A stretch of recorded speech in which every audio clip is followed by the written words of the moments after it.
స్థానిక సంస్థల ఎన్నికల ఏర్పాట్లపై రేపు హై లెవెల్ కమిటీ సమావేశం జరగనుంది.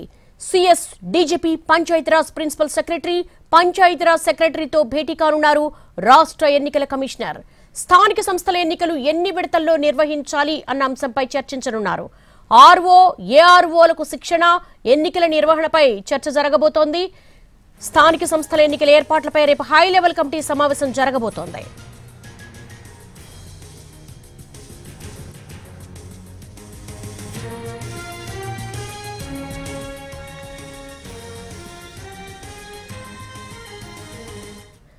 స్థానిక సంస్థల ఎన్నికల ఏర్పాట్లపై రేపు హై లెవెల్ కమిటీ సమావేశం జరగనుంది. దీనికి సంబంధించి సుధీర్ అడిగి మరిన్ని వివరాలు తెలుసుకుందాం. Sudheer, CS DGP Panchayati Raj principal సెక్రటరీతో సమావేశం కాబోతున్నారు ఈ హై లెవెల్ కమిటీ. ఎజెండా అయితే స్థానిక సంస్థల ఎన్నికల ఏర్పాట్లకు సంబంధించిన ఇతర రాజకీయ అంశాలు ఏమైనా ఉన్నాయా? మీ ప్రాపర్టీని మీరు వర్క్ బిజీ వల్ల కానీ, దూరంగా ఉండటం వల్ల కానీ రెగ్యులర్గా చూసుకోలేకపోతున్నారా?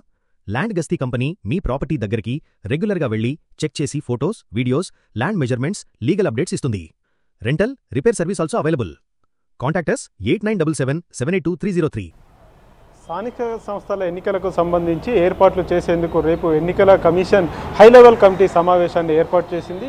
ఈరోజు ఉదయం డీజీపీ జితేందర్ తోటి ఎన్నికల కమిషనర్ రాణి కుముదిని సమావేశం ఏర్పాటు చేశారు. అయితే ఈరోజు జరిగిన సమావేశం సందర్భంగా వచ్చిన అంశాలు ఏవైతే ఉన్నాయో అంశాల ఆధారంగా రేపు ఉదయం 11 గంటలకు హై లెవెల్ కమిటీ సమావేశాన్ని ఏర్పాటు చేశారు. రేపు మాసప్ ట్యాంక్లోని రాష్ట్ర ఎన్నికల కార్యాలయంలో ఈ సమీక్ష సమావేశం జరుగుతుంది. అయితే ఇది ముఖ్యంగా స్థానిక సంస్థల ఎన్నికలకు సంబంధించి పూర్తిగా చర్చ జరిగే అవకాశాలు అయితే కనిపిస్తున్నాయి. రాష్ట్రంలోని దాదాపు 500 పైచీలకు జెడ్పీటీసీలు, అదేవిధంగా 5,000 పైచీలకు ఎంపీటీసీలకు స్థానాలకు సంబంధించి ఎన్నికలు నిర్వహించాల్సి ఉంది. ఈ నెల 30వ తేదీ నాటికి ఎన్నికలు నిర్వహించాలని చెప్పేసి హైకోర్టు ఆదేశాలు జారీ చేసింది. ఈ నేపథ్యంలోనే రాష్ట్ర ప్రభుత్వం కాసేపటి క్రితమే బీసీలకు సంబంధించిన జీవోను రిలీజ్ చేసింది. దాదాపు 42% రిజర్వేషన్లు కల్పిస్తూ, బీసీ రిజర్వేషన్లను కల్పిస్తూ ఉత్తర్వులు జారీ చేసింది. కాబట్టి ఈ ఉత్తర్వులను ఆధారంగా చేసుకొని 1-2 రోజుల్లోనే రాష్ట్ర ఎన్నికల కమిషన్ నోటిఫికేషన్ షెడ్యూల్ను విడుదల చేసే అవకాశాలు అయితే కనిపిస్తున్నాయి. మనకు అందుతున్న సమాచారం మేరకు సోమవారం దీనికి సంబంధించి షెడ్యూల్ విడుదల చేసే అవకాశం ఉన్నట్టుగా కూడా తెలుస్తుంది. ఎందుకంటే ప్రస్తుతం రాష్ట్రంలో నెలకొన్న పరిస్థితులు ఏవైతే ఉన్నాయో శాంతి భద్రతలు అన్నీ కూడా అదుపులోనే ఉన్నాయని చెప్పేసి ఈరోజు జరిగిన సమావేశంలో డీజీపీ ఎన్నికల కమిషనర్ రాణి కుముదిని దృష్టికి తీసుకురావడం జరిగింది. ఎన్నికలు ఇప్పుడు నిర్వహించేందుకు అనుకూలంగా ఉంది వాతావరణం అని చెప్పేసి ఆయన సంకేతాలు ఇచ్చిన నేపథ్యంలోనే ఇటు రాష్ట్ర ప్రభుత్వం నుంచి కూడా ఎలాంటి పరిస్థితులు ఉన్నాయని తెలుసుకునేందుకు రాణి కుముదిని రేపు హై లెవెల్ కమిటీ సమీక్ష సమావేశాన్ని ఏర్పాటు చేశారు. అయితే ఎన్ని దశల్లో ఈ ఎన్నికలు నిర్వహించాలనే విషయానికి సంబంధించి రేపు ఫైనల్ అయ్యే అవకాశాలు అయితే కనిపిస్తున్నాయి. గతంలో 3 దఫాలుగా కూడా ఎన్నికలు జరిగాయి. ఎందుకంటే దాదాపు 500 పైచీలకు జెడ్పీటీసీలు, అదేవిధంగా 5,000 పైచీలకు ఎంపీటీసీలు ఉన్నాయి. దాదాపు చాలా వరకు కూడా దీనికి సంబంధించిన ఎలక్షన్ నిర్వహించాల్సి ఉన్నది. అందుకు కావాల్సి దాదాపు వేలాదిగా కూడా ఎన్నికల సిబ్బంది పార్టిసిపేట్ చేయాల్సి ఉంటుంది. కాబట్టి వాళ్ళందరికీ కూడా ట్రైనింగ్ ఇవ్వాల్సి ఉంటుంది. ఆర్ఓలు, ఏఆర్ఓలకు సంబంధించి ట్రైనింగ్ కూడా గతంలో నిర్వహించారు. కానీ దాదాపు 6 నెలల సమయం గ్యాప్ రావడంతో మళ్ళీ వాటికి సంబంధించి శిక్షణ తరగతులు నిర్వహించాలని చెప్పేసి కూడా భావిస్తున్నారు. అంతేకాకుండా బార్డర్ చెక్ పోస్టులకు సంబంధించి బార్డర్లో పరిస్థితి ఏ విధంగా ఉందనే విషయానికి సంబంధించి కూడా రేపు రాష్ట్ర పోలీసు ఉన్నతాధికారుల నుంచి కూడా పూర్తి స్థాయి వివరాలు తెలుసుకునే ప్రయత్నం అయితే ఎన్నికల కమిషన్ చేస్తుంది. ఇప్పుడు జరుగుతున్న పరిణామాలు చూసుకుంటే త్వరలోనే దీనికి సంబంధించిన షెడ్యూల్ విడుదల చేసే అవకాశాలు అయితే కనిపిస్తున్నాయి.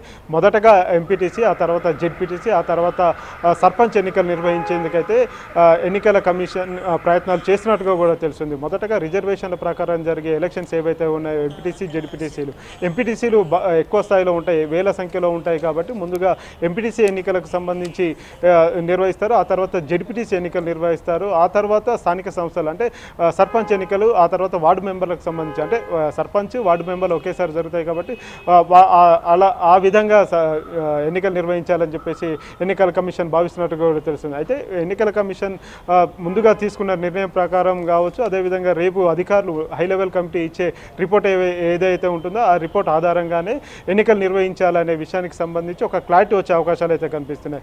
రాష్ట్ర ప్రభుత్వ ప్రధాన అధికారి సిఎస్గా వ్యవహరిస్తున్న రామకృష్ణారావు, అదేవిధంగా డీజీపీ జితేందర్తో పాటుగా పంచాయతీరాజ్కి సంబంధించిన ప్రిన్సిపల్ సెక్రటరీ శ్రీధర్, అదేవిధంగా పంచాయతీరాజ్ శాఖ కార్యదర్శి సృజన, ఈ నలుగురితో పాటుగా మరొక 2 ముఖ్య అధికారులు ఈ సమీక్షా సమావేశంలో పాల్గొంటారు. ఈ సమీక్షా సమావేశం రేపు ఉదయం 11 గంటలకు మాసాప్ ట్యాంక్లోని రాష్ట్ర ఎన్నికల ప్రధాన కార్యాలయం ఏదైతే ఉందో ఆ కార్యాలయంలో జరుగుతుంది. సుమారు 2 గంటల పాటు జరిగే ఈ సమావేశంలో పూర్తి స్థాయిలో ఎన్నికల సన్నద్ధతకు సంబంధించి ఏర్పాట్లు చేస్తారు. అయితే దీనికి సంబంధించి శాంతి భద్రతలు ప్రస్తుతం అదుపులో ఉన్నాయి కాబట్టి ఎక్కడెక్కడ పోలింగ్ కేంద్రాలకు సంబంధించి ఎలాంటి చర్యలు తీసుకోవాలి, ఎందుకంటే రాష్ట్రంలో గతంలో జరిగిన అసెంబ్లీ ఎన్నికలు కావచ్చు, పార్లమెంట్ ఎన్నికల సందర్భంగా ఓట్లు వేసిన తర్వాత కొంత గందరగోళం అయితే జరిగింది. కాబట్టి ఇప్పుడు అలాంటి గందరగోళ పరిస్థితులు లేకుండా ఏర్పాట్లు చేయాలని చెప్పేసి ఆదేశాలు జారీ చేసే అవకాశాలు అయితే కనిపిస్తున్నాయి. ప్రస్తుతం దాదాపుగా ఉన్న ఏవైతే పోలింగ్ సెంటర్లు ఉంటాయో ఆ పోలింగ్ సెంటర్లు అన్నింటిలో కూడా సీసీ కెమెరాలను ఏర్పాటు చేయాలని చెప్పేసి వెబ్ కాస్టింగ్ ద్వారా ఎప్పటికప్పుడు ఇక్కడ తెలుసుకునే ప్రయత్నం చేయాలని చెప్పేసి కూడా ఎన్నికల కమిషన్ ఇప్పటికే నిర్ణయించిన పరిస్థితి అయితే కనిపిస్తుంది. ఇవే కాకుండా ఓటర్లను చైతన్యవంతం చేసేందుకు కూడా ఏర్పాట్లు చేయాలి, అందుకు సంబంధించి తగిన ఏర్పాట్లు చేయాలని చెప్పేసి ఇప్పటికే జిల్లా కలెక్టర్లకు కూడా ఆదేశాలు జారీ చేసిన పరిస్థితి కనిపిస్తుంది. రిజర్వేషన్లకు సంబంధించి ఇటు పంచాయతీరాజ్ శాఖ నుంచి రిజర్వేషన్లకు సంబంధించి జీవో వచ్చిన తర్వాత పూర్తి స్థాయిలో ఎన్నికల షెడ్యూల్కు సంబంధించి సోమవారంలోగా ఎన్నికల షెడ్యూల్ ప్రకటించే అవకాశాలు ఉన్నట్టు కూడా తెలుస్తుంది. Sudheer, thank you.